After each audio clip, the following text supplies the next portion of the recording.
There have been many legends down the Chelsea years and many great player-crowd relationships.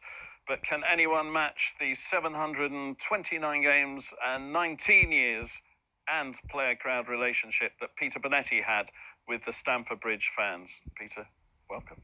Thank you very much. I'm very pleased to be here. It was an extraordinary relationship that you had with the Chelsea fans. I was very lucky. I did have a good relationship with them. And even nowadays, I have a good relationship because although I've been at Man City for the last 3 years, which I'm no longer with them now, but they always made me feel important. When I've come in just now, I've met a couple outside, came over and chatted with me. And I still feel that I belong here. And I haven't been here for, I don't know, 12 years or so since I last left as a coach. So it's a fantastic, and I really appreciated the fans, the support, and then the accolade they gave me. We've had some great goalkeepers down the years, especially recently, but Carlo Cudicini, who's out of the first team at the moment, has been in the first team 3.5 years. Ed Doherty before him, 3.5 years. Eddie Nizveski, great goalie, who you coached, 3 years. You were in the first team for 19 years. How come? Yeah. I suppose I got in there and I did quite well and I just stayed in there. I had a bit of luck, I've got to admit. I think with any player, no matter what position you're in, you need that luck to stay free from injury. And when I look back at the 19 years I played in the first team, you know, I just had one or two and I bounced back after them. So I was lucky from that point of view. And I suppose my style helped in a way that with my relationship with the crowd as well. I mean, you know, because I was different from the normal goalkeeper, they call it the continental flavour or call it what you like, but I had this flair about diving around and got the nickname, etc. So, you know, that helped me and it was a fantastic time and it's a club I will never ever forget. Even now I've got blue in my veins because I still look at their results first and I really think they've got a great future ahead of them now with the setup. You arrived in a very strange way. You didn't come through the youth setup, although you got here in time to play in the youth team at the end, but you came through a late trial. It was. My mother wrote, actually. We were living down in Sussex, Worthing in Sussex, which was, in those days, you didn't have the network of scouting that they have nowadays. And we were out there, and I was playing for a man's team at the time. I was 15, and all my brothers were playing in the same team. I was getting rave reports down there, and I played in a local under-13s Worthing team and district, and then the Sussex under-15s. And my mother got fed up with my dad saying we were right, because they grew up here, you see. They lived in Putney, and that's where I was born. So it was just round the corner. And they had a soft spot for Chelsea because of the closeness of where they were working, etc., and living in those days. So in the end, my mother did write, and Ted Drake was the manager. She wrote to him, and back came a letter just asking me to come up one Saturday morning and going for a trial. And that was up at the Welsh Harp. And I came along, had the trial. I didn't particularly have a lot to do in that game. So in those days, they had a nursery team called Croydon Amateurs. And the coach then, the first team coach, Tennant, I'm trying to think of his first name, he was connected with Croydon, and they said, why don't you come along and play a few games for them? And I played about half a dozen games at the end of the season and got to the Senior Cup, and I played in that and we won it and I played well. And on the strength of that, they signed me for the following year. So just as I'd reached 16, I signed ground staff forms, were they called in those days? They're certainly not called what it is nowadays, the academies. And by the age of 18, you were in the first team? Yes, I had one full season in the juniors, and then halfway through the second season, I was called up to the first team. I'd played 2 reserve games. I remember playing in 2 reserve games, and that was all my limit. And then I can remember one day Ted Drake calling me into his office. It was on a Thursday, I think, and saying, look, we've got injuries. Reg Matthews was injured, Bill Robinson was injured. We're going to put you in the first team on Saturday. So that was it. So I was playing at the Welsh Harp on the Saturday, the previous Saturday, for the juniors. And then the following Saturday, I was in the first team. And you stayed there, basically? And I stayed there from that day, April the 2nd, 1960. I shall never forget it. And Reg Matthews was an England goalkeeper. Yes. Who you displaced. What was it about you at 18 that you were a first team? It almost couldn't happen. Here again, I suppose a bit of luck that we won the first game. Ted had said to me at the time, he said, if we hadn't been in the relegation zone, I would have given you a chance earlier on. But because Chelsea were way down the bottom and fighting relegation, when I came in, he had no choice then to throw me in. But then we did have a Barry Smart, who was a England youth team goalkeeper. He could have played him, but he said, no, I preferred to put you in. And we won the game 3-0. Then we won the next game, I think. And we had a bit of a run. We won at Arsenal. Yes, we won at Arsenal. I think we beat them 4-1. Yeah. We played Tottenham twice. We beat them on the Easter Monday. We drew with them. No, we lost on the Friday, Good Friday at home. And we beat them on the Monday 1-0. And it was the time they were going for the championship with Burnley. And we more or less ruined their chance of being champions that year. That was quite a big game for you. That was a big game for me, yeah. And we won 1-0 and I had a good game again. So I was having good games at the right time. So, let's face it, that's luck if you like. And so at the end of the season, I'd played 6 out of the 7 games because the second to last game was we played at Bolton and I got carried off. I broke my nose, got kicked in the face and carried off. So I missed the last game, which was against Wolves at home, which we lost badly. Wolves went on to win the cup there. But then I was fit enough to play 2 weeks later when we won the Youth Cup. I was still eligible for the youth team, playing the Youth Cup. So at the beginning of the next season, I was automatically first team choice. We lost Jimmy Greaves, got relegated, and then after that it was just a series of upwardly mobile years where we got promotion, won the League Cup, got to 3 FA Cup semi-finals, got to a European semi-final. Yes. What was that like? Fantastic. Tommy Docherty. Tommy Docherty came in 61. I think that was the year we got relegated. But Tommy had come in and got rid of all the what he called the senior ones that he didn't think were good enough, and he started putting all youngsters in. The Barry Bridges, Bobby Townley, Bert Murray, Terry Venables, Alan Harris, all those guys, they came in. So we were all average age of about 20, the first team. So it stood to reason we weren't going to survive too much. We went down that first year, but we came back in the second year. And the more experience we were playing, the better it was. He bought Eddie McCready, brought in Charlie Cook. Oh, that might have been later on, but he was bringing in decent players, still young ones, and we had a tremendous team spirit and camaraderie within the team, and it went on from there. And as you say, we got into, we won the League Cup in 65, got to the final of the FA Cup in 67. We never quite got to the championship. I bet if you look between the mid-60s and the mid-70s, we were always in the first 8 or 9 every year. So we got to third 2 or 3 times, I think. And how good was that first Docherty team, the one he broke up in 1966? What, the ones where Peter Sillett and John Sillett were there? No, the ones with the Barry Bridges and the George Grahams. Very good. We're full of enthusiasm, full of endeavour, a lot of ability. What we lacked was experience, but you got that by playing. And because Tommy stuck with us, we just got that spirit going. We got the experience going, and because we were getting better and better as we were playing, as we were getting older. You received a lot of publicity as a young goalkeeper, perhaps because you were small, perhaps because you suddenly started wearing all green.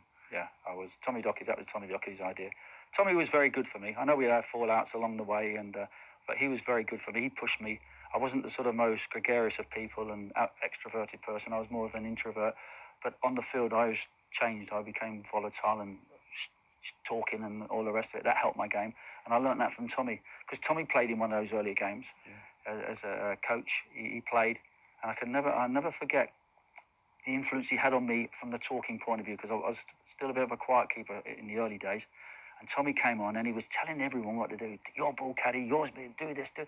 And suddenly I realised the importance of someone talking to you and giving you encouragement. And from then on, I started learning as a keeper, you've got to talk. And then I became much more vocal on the field. Who first called you the cap? I think Ron Tyndall did. In the first season, Jimmy Greaves is centre forward. Jimmy Greaves and Ron Tyndall were the centre forwards, and Ron was like a Surrey cricketer. He did. I can't remember why and all the rest of it. Then we used to meet in the billiard room upstairs above the offices in those days before the game, and and I suppose because I was a bit of a nervous in those early days, he was trying to keep me calm, and I was playing snooker or darts, and he'd be saying, "And here we go, and we got the cat." He pretended I was beyond the film, and it stuck. So I think he was the one that I got a credit with saying that. And amongst you youngsters who all came through together, who was the one who was most, who was the leader? Who was the Terry Venables was the leader, without doubt. Terry had a lot of confidence and a lot of assuredness about himself. I mean, even so, I remember us going on away trips. Terry and I travelled together, and we were the two of the youngsters that got into the first team at the earlier stage than the others. This was before all the others came in, and he was writing reports on the game. We'd sit down and he'd get out his notes, and I said, "What are you doing, Terry?" He said, "I'm doing my reports." He said, "I'm just making a little analysis of the game and all that." So Terry was very, very shrewd up here as well, and he was the first one. He was our leader in the youth team. He was our captain when we won the Youth Cup in '60, and then he got into the first team just after me, or I can't remember what date it was he got in. So we travelled, but he was definitely a man with a lot of confidence, and people looked up to him as well. Did people doubt you because of your size? Because now people would look at you and say, "No way." No one ever doubted me. No one ever mentioned my size. in those days, there were a lot of small goalkeepers. When you think of Ron Springer and Alan Hopkinson and people like that, there were a lot of young, small goalkeepers.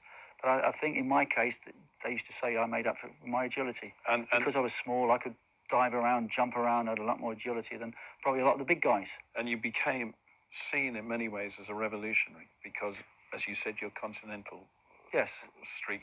You were probably the first goalkeeper in England to come out and catch crosses in the way that dominate your penalty area. People say that, and I must admit, I found that part of my game that I enjoyed. I really did. If a ball was coming in, I'd just look at it and just go for it. And I knew with the right timing, that's what I try and do when I'm coaching nowadays. The right timing, it's all about timing. And the right agility to get up there and spring, you can. And a bit of bravery as well, because you've got to come through bodies and get them. But yes, all right, people can say nowadays the balls are different. And I agree with them. The balls are different now. Maybe they do move a bit. They are lighter. In our days, they didn't move as much because they were a lot heavier. But it was still a question of having the confidence to come and get crosses. And I enjoyed it. I believed a lot of times I used to see goalkeepers come and they'd jump, but they were scared of falling and jumping. They wanted to land on their feet.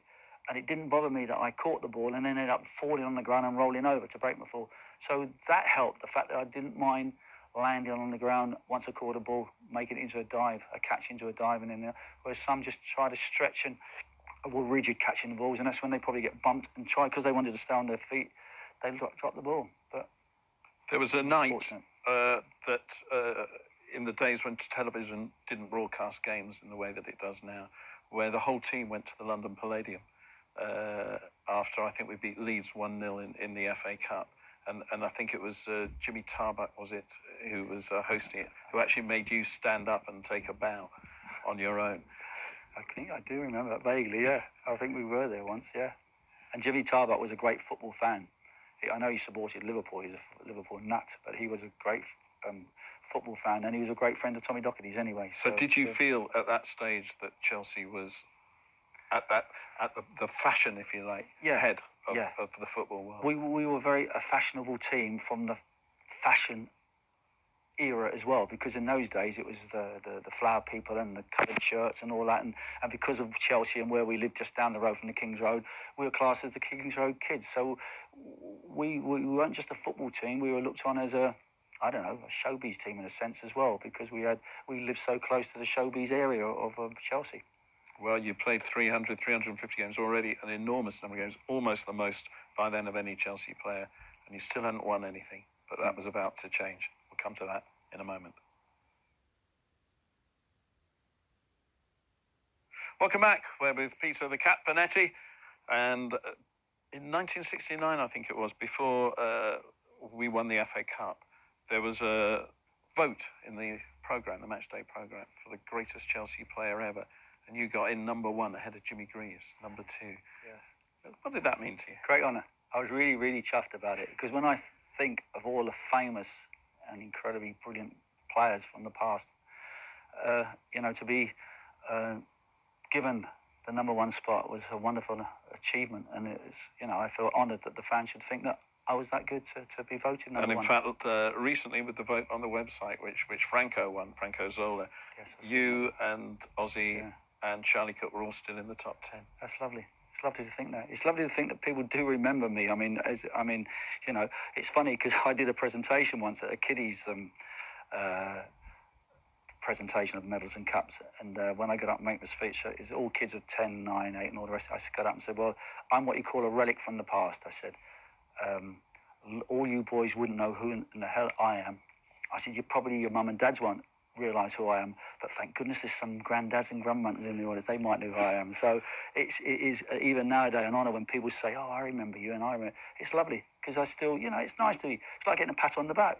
And yet, this goes back when I retired, 20 odd years ago. So it's wonderful when people remember you. 25 years ago. Don't get carried away. A long time. Oh, wow. I'm not that old, sure, am I? Before we go on to the trophies, what about the gloves? Because that was another famous Peter Bonetti development. Yes. These revolutionary gloves you introduced. Well, Tommy Dock was the first one that wanted me to wear all green, because he wanted me to be different and stand out. And fair enough, I did. I mean, then there was the case where we couldn't wear all green. You had to wear the same shorts and socks. And now, look at anything can happen. But yes, the gloves, I had these green gloves. I had a business partner in those days in sport, George Seymour, unfortunately, who's died. A lovely man.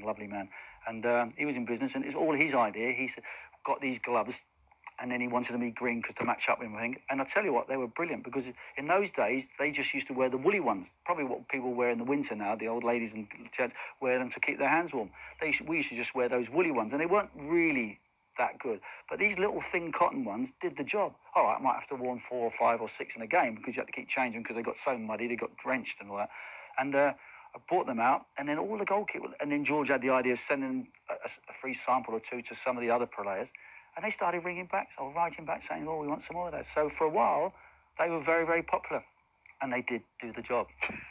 Amazing. The FA Cup final. Let's start with Wembley, where we drew 2-2 with Leeds and got clobbered. Where does that game stand in your great games locker? I always look back, when people say to me, what's your greatest save and what was your greatest game? I think you look back and think of the victories you got, the wins that you got. We won a cup there. So therefore, it's got to stand in your memory because we actually won something. Won a cup that we've been trying to win for years and years and years. And I think because we won a cup and you got a medal for it, it stands out in your memory. Just like the following year with the European Cup Winners' Cup. It stands out in your memory. And yes, because I had a good game again, along with several of the other boys, it stands out in your memory because you actually contributed to getting that success. And that's why I look back on it. I wouldn't say it's my greatest game ever, but it's certainly one of them. And in the replay, you were famously injured and carried on. Probably now you'd have been substituted. Oh, I would have been out straight away. I'd been on a stretcher, probably been carried off. But yeah, I think I hit a nerve. I think what it was, Mick Jones hit me, and it just hit the nerve. And because I wasn't out that long afterwards, I joined up with England for the 70 World Cups after that. So it couldn't have been something major. But I think I hit a nerve, and it just deadened my knee, and I couldn't walk on it properly. And I remember Harry saying, come on, Pete, you're okay. And I was trying to walk around. And I couldn't walk properly because it was just hurting, so I was limping most of the time. But fortunately, the defence were brilliant. You know, the Ronnie Harris, Eddie McCready, David Webb, John Dempsey, they were brilliant in front of me. They were stopping, they were protecting me a lot of the time and taking the goal kicks, of course. But we took here again, the defence played brilliantly that day, absolutely. So all credit to us for getting through again. Did you work on your agility? Not necessarily. I can remember as a kid, people often say to me, like when I'm doing coaching with kids, we used to have a wall. The next house, we had a wall next door, and we had a bit of a grass patch. And I used to spend hour after hour kicking the ball against the wall on my own and diving. So when you say, did I work on it? I used to spend a lot of time diving around because I felt that's what you needed to be as a goalkeeper. That team, that Glory team, which went on and won the Cup Winners' Cup, as you said, was full of Glory boys, some of whom weren't very good, as in naughty, off the pitch. Yet you were always a goodie. What were the pressures that brought? I don't think you look on it as pressures. I never felt I was under pressure when I played games. Yes, you were keyed up. Yes, you had the adrenaline flowing. So when people say to me, were you nervous and all the rest of it, what is nervousness? I think it's the adrenaline flowing that just gets you hyped up for the game, and that's what I was always prepared to. What about off the park? Off the park, I wasn't a drinker in those days, and I'm not saying I'm a drinker now, but I do like the glass of wine and the glass of cider nowadays. But I didn't drink much in those days. A lot of the other players did, and nothing wrong with that as long as they kept it in moderation. But I just wasn't a nightclub person. I didn't go out to pubs and all the rest of it because I wasn't that way. I was a quieter person, I had a family life, and I just kept myself to myself more than anything else. Fortunately for us, in those days, the press coverage wasn't the same as what it is now. I mean, you can't walk out your door without cameras here, there, and everywhere. You can't walk into a bar without a camera there or someone writing about you and who you're talking to and all the rest. I feel sorry for the professionals nowadays. Yes, they earn good money and good luck to them, but they lead a hell of a life because they're scrutinised from the moment they get up to the time they go to bed. So we didn't have that pressure. Well, not pressure, but we didn't have that idolisation, if you like. In terms of Chelsea, did the whole World Cup episode of 1970 affect you at all? It rankled me more than anything else because people keep, even to this day, they go on about it. And it's a thing you accept and get on with it. And what riles me more than anything about it is that people not only remember that game of England, that's the only game I played. Yet I played in 6 other games, won all 6, and only conceded 1 goal. So I'm proud of my record with England. Yes, I had a bad game. And I still say I was definitely at fault for the first one. The other 2, I don't think I was at fault for. The second one was a freak. You ask any goalkeeper who gets caught, and you can talk to a lot of the ones that have had mistakes lately. That happens at times. You get a freak goal against you, and there's nothing you can do about it because people say I was off my line. But I used to come for crosses, as you said earlier, because of my starting position. So my starting position couldn't have been that bad if I was coming for all those crosses. This time, it was just a freaky header. Uwe Zula jumped up, and it just hit the back of his head. And because it spun up, I was out of goal. I couldn't get back for it. But I'm not saying I didn't have a good game. I know that. I'll be the first to. And I got slaughtered. I know that. Fortunately, I stayed out there for another week because I stayed out there. Our wives were out there, and with the ones whose wives were out there, we stayed out there and stayed on for the final, etc. So I didn't see a lot of it. But the following season, I got a lot of stick at away games. The Chelsea fans were fantastic. You know, no one ever mentioned it here at the Bridge. But away from ground, I got it. Bonetti lost the World Cup. And I think, just like when you play good games and you get the adulation, I think the same must happen when you have bad games. You've got to expect the criticism. And I took it, and I never let it affect me, I'd like to think. And I was very lucky, and luck plays a big part, as I said earlier, because we went and won the European Cup Winners' Cup the following season. How important was that to you? Very important from the point of view that it kept my confidence going. I'm not saying I lost it, but because of all that stick I got from the away grounds, I kept that to work harder, and I concentrated that much more at playing games. Because I knew if I started making mistakes, I would have got slaughtered. But I had another good season that following season, and we went on to win the Cup Winners' Cup, played a big part in it, like with all the other players that were there, and you know, I got through it. But even nowadays, people in the street, when they say, "Oh, yeah, weren't you that guy that cost us the game in Mexico?" And I said, "Yeah, that's right. That's the only game I ever played. Didn't you know?" And they laugh. So I think the best thing with criticism is to make a funny out of it. Be funny about yourself when you've made mistakes, and that's the way I've accepted it. That team fell apart after all those wonderful years, and you actually got released in 1975, but came back almost immediately. It wasn't us being released. What happened, Eddie McCready took over as manager. I had an offer to go to America where they were just trying to set soccer up out there. And they were importing a lot of foreign players and even players from England. And John Saw was the manager of St. Louis Stars out there. And he came over and he said, "Pete, you know, I'm looking for a goalkeeper. Will you come out?" And Eddie had said to me, "Pete, you go over, and if you want to go, you can." I thought, well, I will go over, Eddie, because they were thinking of releasing me because Eddie was coming in and he wanted to do a Tommy Docherty, bring all the youngsters in. And I understood that. My contract was up, and I thought, I'll go over there now and have a look. So I went out there for 4 or 5 months, I think it was. Here again, I had a fantastic time. I got voted the man of the match, man of the season. This big trophy they gave me, they came over and presented me. So I was the man of the season for St. Louis Stars, and in the whole of the American League, I got voted number 3, the best player out of the whole 3. The guy that got all the goals, he was an American guy at the time, a boy called Charles something, and he got it because he scored all the goals. Pele was voted number 2, and I was voted number 3, so I was in great company. So I was very honoured that I did so well. They wanted me to go back the following year, but I couldn't at that. But anyway, I came back in September. Unfortunately, John Phillips was going to be my successor. He was there, and he was going to be playing. Unfortunately for John, in the pre-season while I was in America, he broke his leg. Now, this is where luck comes into it. If he hadn't broken his leg, he would have got back in, and that's it. So I came back from America in September. Steve Sherwood was playing in goal, and Steve, the week prior to me coming back, they just lost 4-1 at Southampton, and he hadn't been playing too consistently well. And straight away, Eddie said to me, "Pete, I'm putting you in the first team." And I was only he said, "Will you sign a month-to-month contract?" I said, "Yeah, whatever." I hadn't got a club then because I'd been away in America, so I hadn't sorted anything out. You came back, you established yourself, you stayed again immediately. And that's what happened. 76, 77, the following season, we got promoted back into the top flight. Again. How good was that team? The Ray Wilkins, Ray Lewington, Ian Britton, Gary Stanley, Gary Locke. They were brilliant kids. Really determined and brilliant kids. Ray Wilkins was a fantastic professional. For a man of 18 to come in the way he did, very, very confident, very clever man, very shrewd man football-wise, and a good player, a very good player. I thought Ray was superb. And he was a mature man. He was like a 35-year-old man going on 18. He was superb, and he was brilliant for Chelsea. And he helped all the youngsters. And we had, Charlie Cook was there as well. Charlie and myself were the 2 seniors. And we just got on and did our stuff, tried to encourage people and all the rest of it. And Eddie was in charge. Eddie did well. He did well for the short time that he was manager. And we got the promotion, and as I say, you stayed on to 1979, 729 games, as we said. At the end, you were quite revolutionary. Charlie as well, and Ron Harris, who came back into the team. Came back. Because in those days, everyone gave up at 30, didn't they? They were considered that was the finished at 30. Yeah, that was the milestone people put you at. Once you reach 30, you were finishing or you're on your way out, etc. I've always maintained, and this is what I used to keep saying to Ozzy, because when Ozzy and I used to have little digs at one another, Ozzy had the most amazing amount of ability I've ever seen from a footballer. What Ozzy didn't have was he wasn't a fitness man. He didn't like training.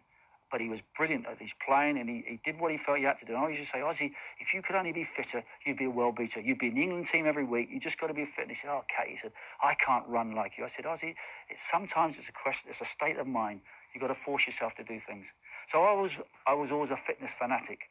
And the fact you said I didn't drink and all, I said, so I used to play squash and badminton and tennis and all those things away from the game. So it kept me fit. So that's what kept me going, my fitness. And I go back to, again, being lucky, free from injury. You came back and you were coach for about 8 years of our goalkeepers. But in the last seconds, just tell me, and I don't care that you don't think like this, what was the best save in 729 games? Do you know, one of the best saves I made, it was when we beat, was the Bulgarian side or Romanian side at the ground, 1-0. CSK. CSK. We beat them 1-0 at home and then beat them 1-0. There was a header there that came in. A fella from point blank's headed one, and I've gone back. It was in the net, and I've somehow twisted back and I've hooked it out. And I think that was one of the best. People didn't rave about it because I knew what I had to do to get it. I just had a split second to just turn backwards and hook it out. And I think that was one of my great saves. There you have it. And I don't think it's even on film because in those days they didn't film those kind of games. Amazing. Peter Bonetti, 729 games and still looking young. Thank you very much. A legend.